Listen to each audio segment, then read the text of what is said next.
2025 में बिहार में विधानसभा चुनाव होने वाला है, जिसकी तैयारियां सभी पार्टी अपने अपने स्तर से कर रहे हैं।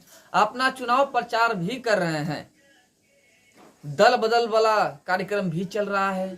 कोई इस पार्टी में जा रहा है, कोई इस पार्टी में जा रहा है। इसी बीच राजनीतिक गलियारों में तहलका मचा हुआ है कि आखिर नीतीश कुमार क्या करने वाले हैं।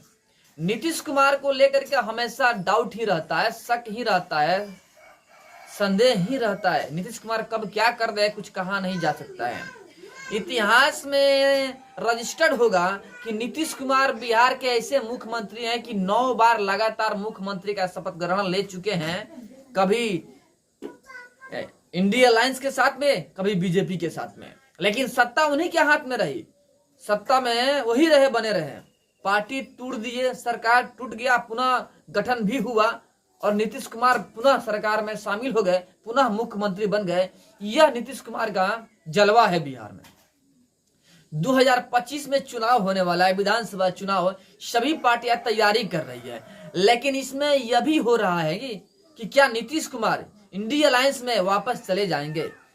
एक सभा को संबोधित करते हुए अखिलेश यादव, जो कि उत्तर प्रदेश के पूर्व सीएम भी रह चुके हैं, अखिलेश यादव ने स्पष्ट तौर पे कहा था कि हमको इंडिया अलायंस में लाने वाले नीतीश कुमार हैं।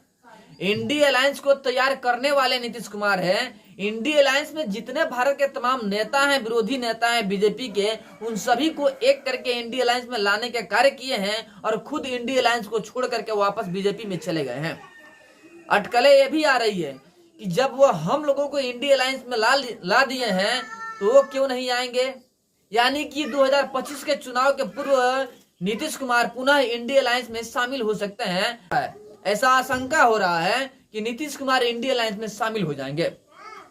जैसे उनकी रवैया रहा है कि चुनाव के पूर्व ही पार्टी को तोड़ देते हैं, इस पार्टी से उस पार्टी, उस पार्टी से इस पार्टी में चले जाते हैं। और यहाँ पे एक और बात है कि बीजेपी के साथ में एक और नेता है जो कि दिग्गज नेता है और अच्छे खासे नेता है।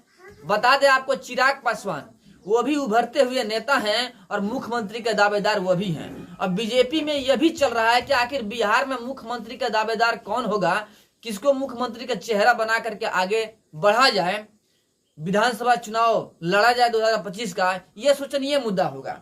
नीतीश कुमार पर तो विश्वास करना कदाचित उचित नहीं होगा, क्योंकि नीतीश कुमार हमेशा से रंग बदलते रहे हैं। ऐसे तो नीतीश कुमार कहते हुए नजर आ रहे हैं कि हम हमेशा हमेशा के लिए अब बीजेपी में रहेंगे, इधर उधर नहीं जाएंगे।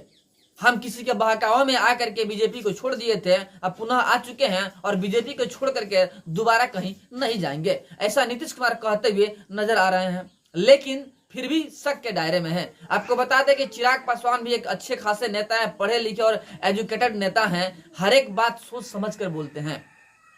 गठबंधन के खिलाफ आज तक नहीं बोले हैं।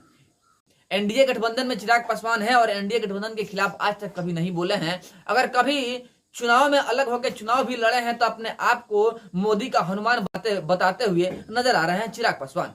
अब देखना यह होगा कि 2025 के चुनाव में आखिर मुख्यमंत्री का चेहरा बीजेपी किसे बनाती है, नीतीश कुमार या चिराग पासवान।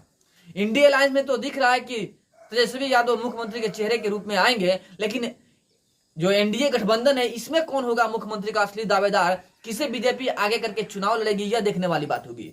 ऐसे तो चिराग पासवान अच्छे नेता हैं। अगर चिराग पासवान को आगे करके बीजेपी चुनाव लड़ती है तो अच्छे खासे वोट हासिल कर सकती है बीजेपी। लेकिन नीतीश कुमार के साथ में अगर चुनाव लड़ती है बीजेपी तो कहीं ना कहीं मात भी खानी पड़ जाए, इसमें कहीं दो राय नहीं है। बट जैसे भी होगा आपको दिख ही जाएगा और आप तक खबर पहुंचा ही देंगे। बट आपकी क्या राय है, बीजेपी को किसको मुख्यमंत्री का चेहरा लेकर के लड़ना चाहिए, किसको आगे करके लड़ना चाहिए, चिराग पासवान या नीतीश कुमार, कमेंट में जरूर बताइएगा।